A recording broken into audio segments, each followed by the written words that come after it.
how come every time we hear about someone getting a devastating disease, we always feel obligated to say they're fighting a courageous battle? I don't mean to be insensitive, but how are you being courageous simply by being diagnosed with a disease? The fact that you're searching for a cure and trying to remain optimistic, well, you're under dire circumstances. It's not necessarily courageous. It's called, what else would I do? I'm not dead yet. What are my options, doc? You're the expert. Crap.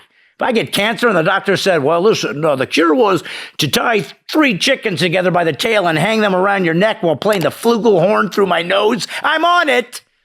I'm not courageous. I'm desperate. Sounds to me more like I got nothing to lose.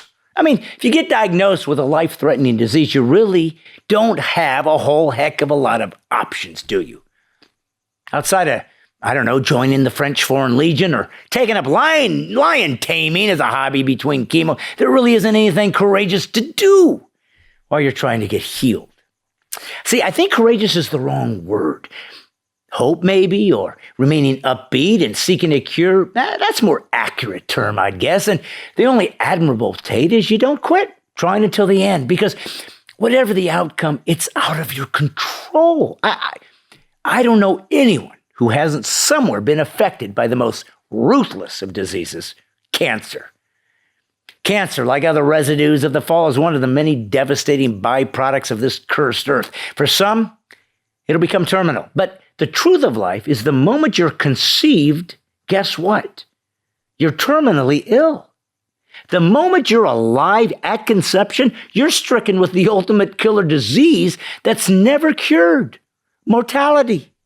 The truth is, if we admit it to ourselves, this courageous battle thing, it's actually the rest of us healthy folks thinking, if we praise the one with cancer, maybe we won't get it. It's really those spared this horror, often trying to make sense of the senseless.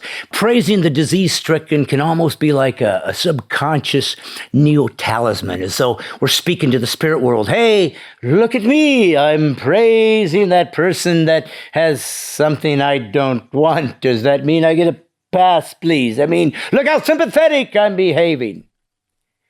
We feel sorry for cancer victims, as we should, and think heaping accolades on them somehow make the rest of us invulnerable to it happening to us. Truth is, every day you're alive is one day closer to you being dead. Nice thought, huh?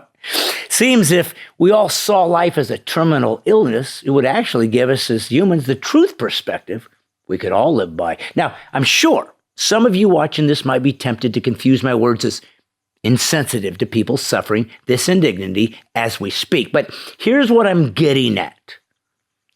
If being told we're dying suddenly makes people courageous, and since we are all dying, then aren't we all potentially given the opportunity to be leading courageous lives? That is, if courage means trying to be positive and inspiring to others no matter what state we find ourselves. Disease is just a rude awakening to the fact that we're always seeking the winning outcome to a game it's already rigged. Faith, to me, is courageous. I don't get to see God like I see humans. I don't communicate, understand, or feel completely at ease with the way God interacts in my life. I'm told by my faith to have faith in God in order to please him. As a matter of fact, faith is the only way to please God by his own words. So just to be clear to anyone out there that still believes that I don't know what it's like to have a loved one get cancer, I should inform you my dad died of it. The cancer that ate his brain and killed an otherwise healthy man of 59, who was gone within 6 months of diagnosis, was cruel and evil and horrific. It robbed him of his speech, motor skills, and ability to think clearly and to communicate.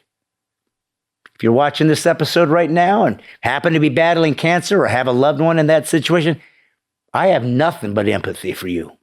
If you leave your name in the comments, I'll be happy to say a prayer for you as well.